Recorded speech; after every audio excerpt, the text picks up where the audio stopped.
Let's call this the case of Matt B. And you can decide if you want to listen to it or not. When I say case, I'm not actually arguing for a certain position. I'm more just thought it was a good opportunity to show people a little bit more about what I do. Let me just get this going. Let's see. I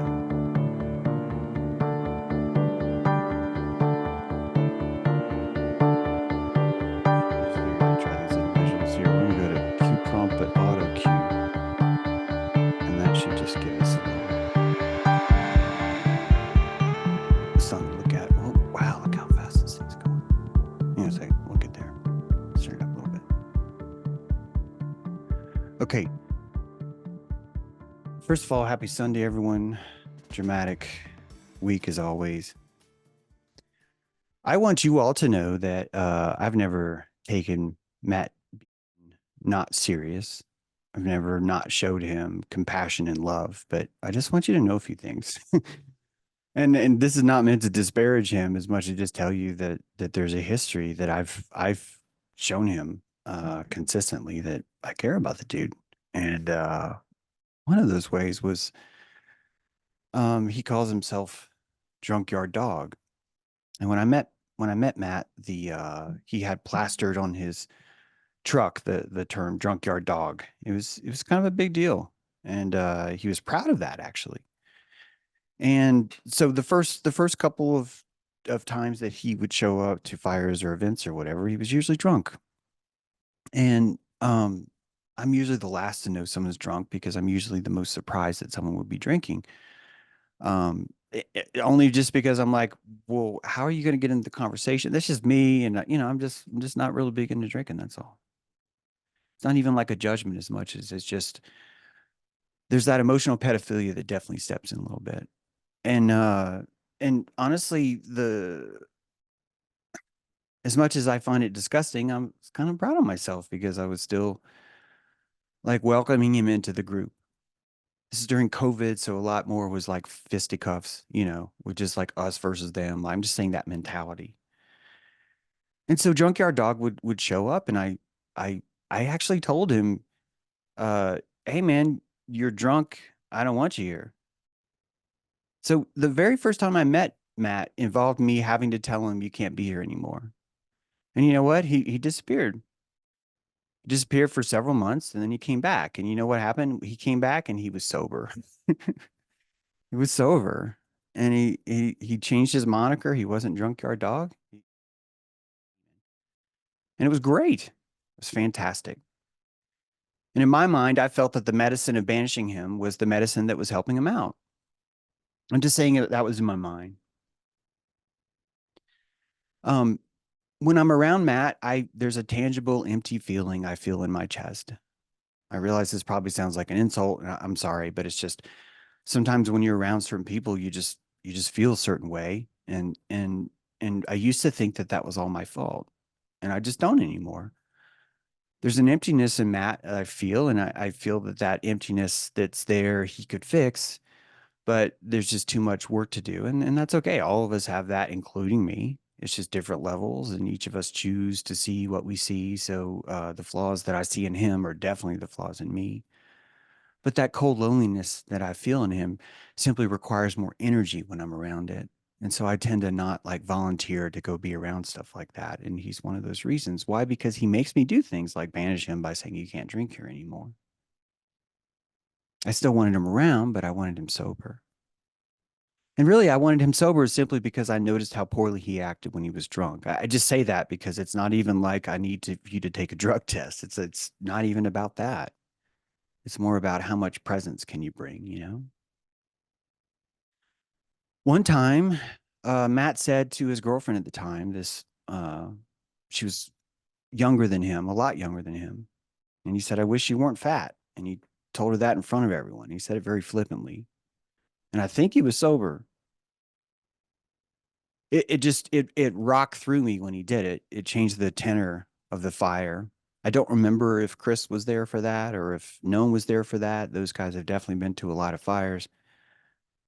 I I just I remember realizing that I was misinterpreting how deep this guy was when he said that to her. They ended up breaking up, and he sort of at one time actually required the group to kind of break up for him, where he was sort of like breaking up in front of all of us so that she was sort of forced to kind of take it. That's how I felt. And I felt it was because he was weak. And I don't know exactly what I've told him, but I felt like that I've always tried to just convey what I'm seeing in him and that I felt he could do better. In the 3 years that I've seen or not seen Matt on and off, I've never seen him practice or study compassion like the way we do here. Just don't. If he does, I just don't catch it as all. He doesn't attend or participate in airships or dojos. I realized he was there for uh, last week, but I think he signed up for airship because of how curt I was to him after what happened on 10/28.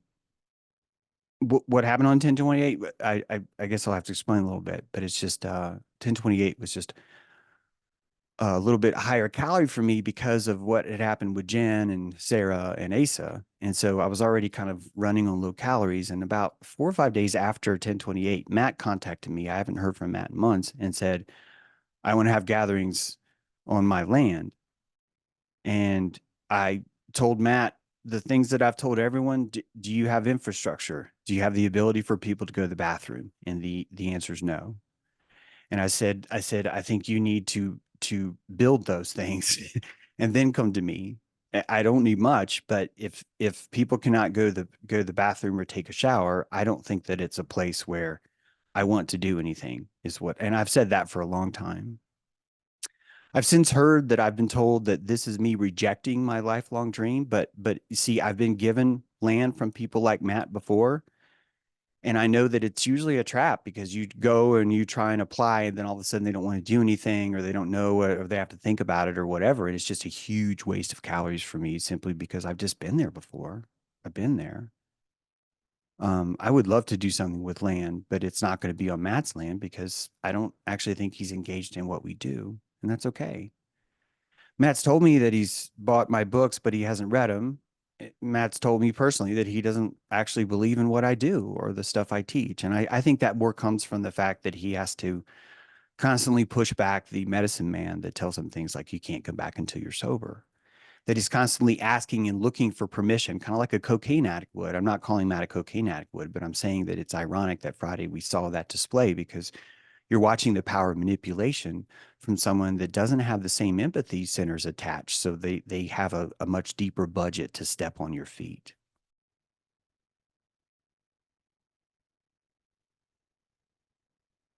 One of the reasons why this has gotten impossible for me to go on is because the group itself seems to have removed some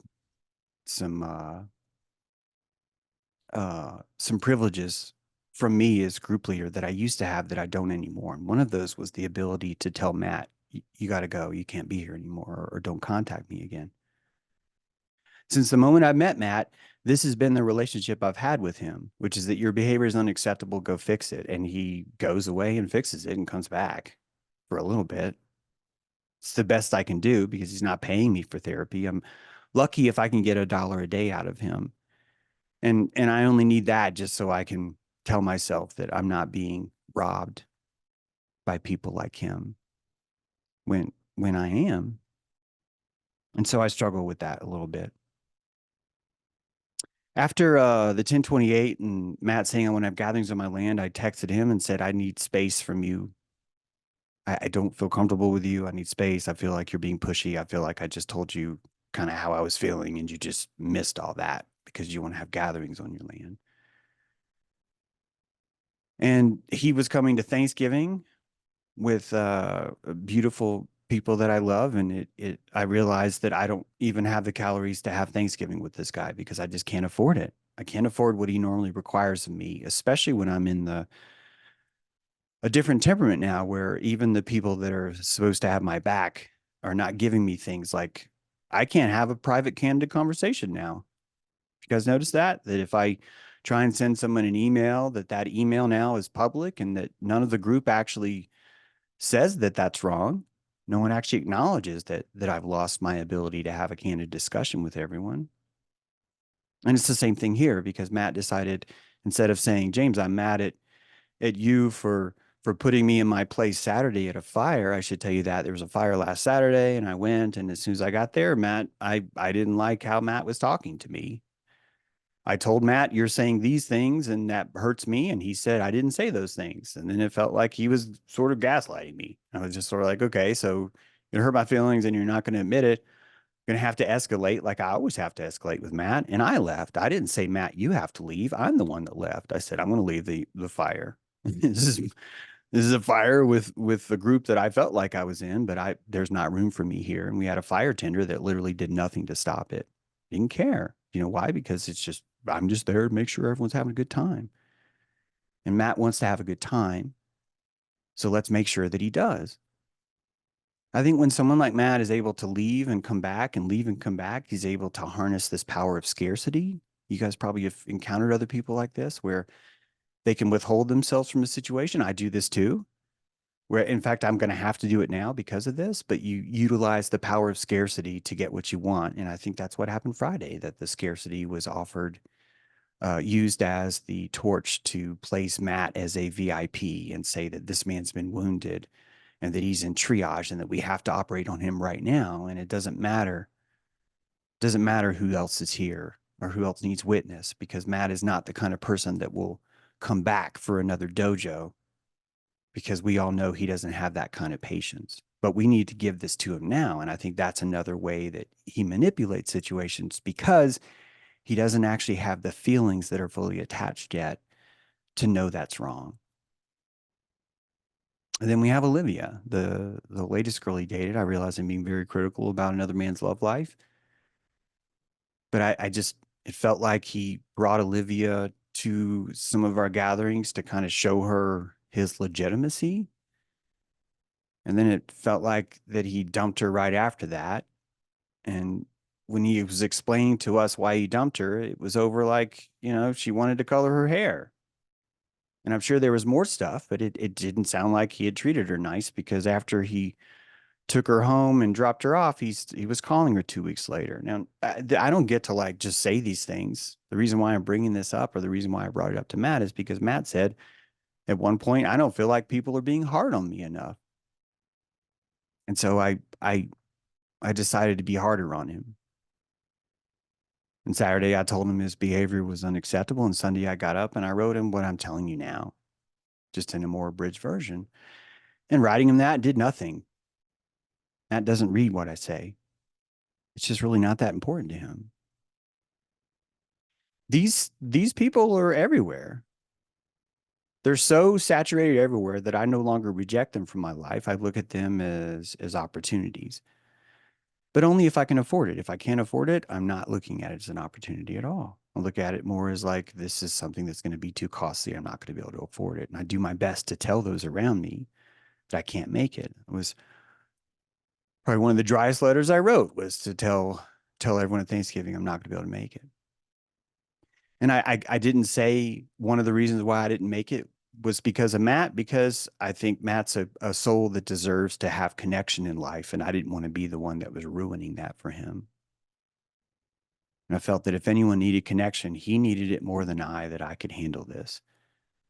And so I stepped away. And all that compassion that I thought I was showing actually just ended up costing me more because there was this sort of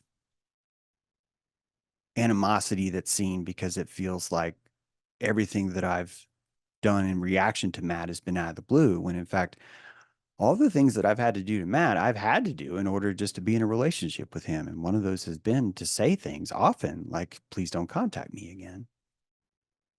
And I think Matt, just like any addict, will do what they do. And I'm sorry, I just called Matt an addict. Forgive me. I just think you just go more reptile, is what it is. And the reptile wants to manipulate the system. And the reptile knows that if he can complain to someone else like Chris or like Noam or like Tom, that he can gain further ground and have more real estate from all that. And he will champion himself. And who wouldn't do that? Right? Who wouldn't?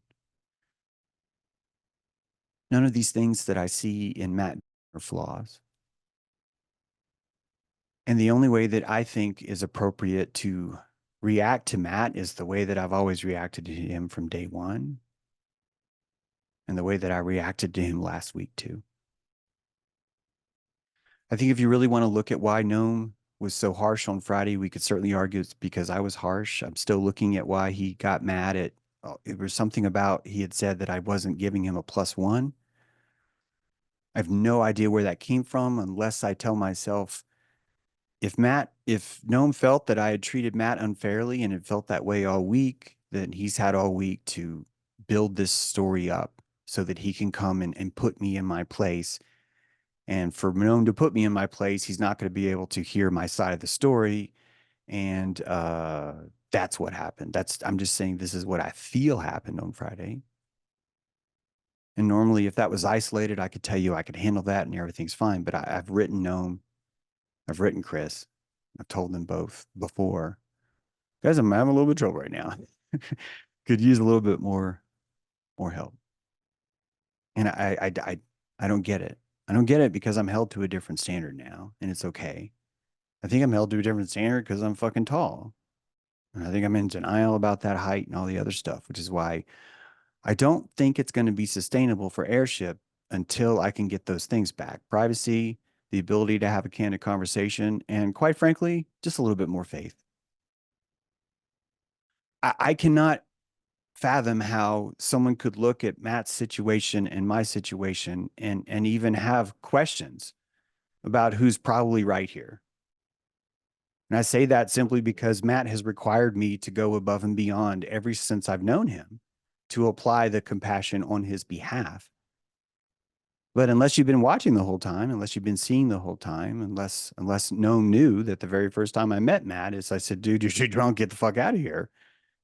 And that's why he comes back. I think that's why Matt comes here. And I think Noam thinks that the reason why I'm burning it all down is because I keep serving the same thing. And I don't think I'm burning this down. I think people are rejecting my medicine. And I can be the Western doctor and say, I'm not going to give my medicine anymore. I'm going to switch all this over and I'm just going to give out pills. And I'm just going to try and alleviate pain. That my goal is not to heal anymore. My goal is to eliminate pain. And if someone like Matt comes to me and says, James hurt my feelings, then clearly the problem is James. And we're going to have to eliminate the source of his pain. And that's not medicine.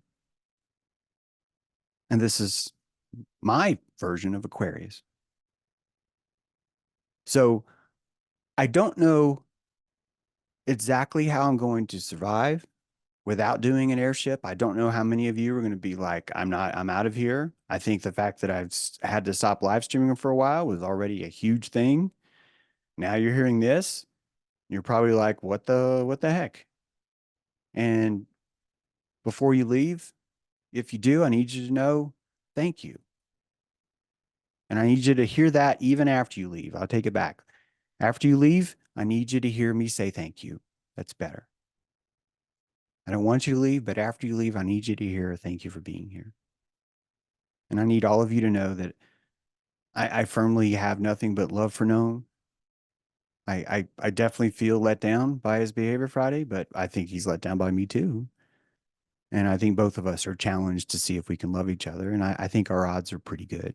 I just do. But, you know, I felt that way about Jen too. And that's clearly not going to happen. I can't even get my stuff back, which is why I'm limping and why when I see people like Matt, I'm like, dude, if you're going to be here, I need you to at least pay me a fucking dollar. And I know that energetically that might sound horrible. And I've heard Noam tell me it's because of money or other people. This is what Sark had said. It's like I I think one of the most primal things for me is being in this world and learning that I'm sorry, but I do deserve $1 a day if I'm going to be treated like this by Matt. I do. Not only that, I deserve a lot more than that, a lot more than that. And every time Matt comes back, Matt should have to, I think, pay more penance for what he dragged out of me the last time he came through.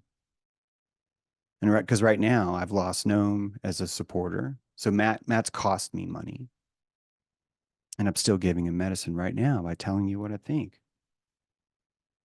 And these are the reptiles in our life, just like you, just like me, that are going to cost you more calories until you do something about it. And the only reason why you're going to care to do something about it is because you think your calories are worth something. And that's what I teach. I teach people that their calories are worth something. I teach people that you're going to have to say, I don't have 40% for someone like Matt because that fucker eats a lot of me. And you can love someone and watch them eat you.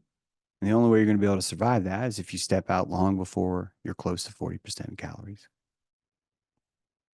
So I don't want to do a whole class on Matt. I don't want to do an airship on Matt. I don't want to do an airship on anything anymore because quite frankly, the very tenants, the people that supported me the most, that I needed the most to have my back, find it too expensive to trust me in times like this. And I realize that might sound harsh, but I don't think it's harsh. I just think it's just the reality of where we're at. I am not willing to compromise on people like Matt because Matt will eat me alive, just like the rest of them will. I will not survive in a climate like that because my heart is just simply too open. And it's so weird to watch someone who's claiming that he has an open heart close it off to certain people, isn't it? And that you're trying to do the math. You're like, well, how can you have such an open heart and insist that only a certain few people get to see it? And the answer is because it's the only way you'll discover the true meaning of vulnerability. Because you're only ever really vulnerable. You're only ever really in that state where you're giving something to yourself because you've withheld it from those who shouldn't see it. Isn't this the lesson of having genitals? Seriously, that there are certain parts of your body that are so precious that they're only supposed to be seen by a few. And when I go to Thanksgiving, I'm gonna want to show things like that. I'm gonna want to be more vulnerable, you know. I think it makes me more uh I think it puts me in a position, hopefully, to be more generous in the future by constantly telling people like Matt no and step away.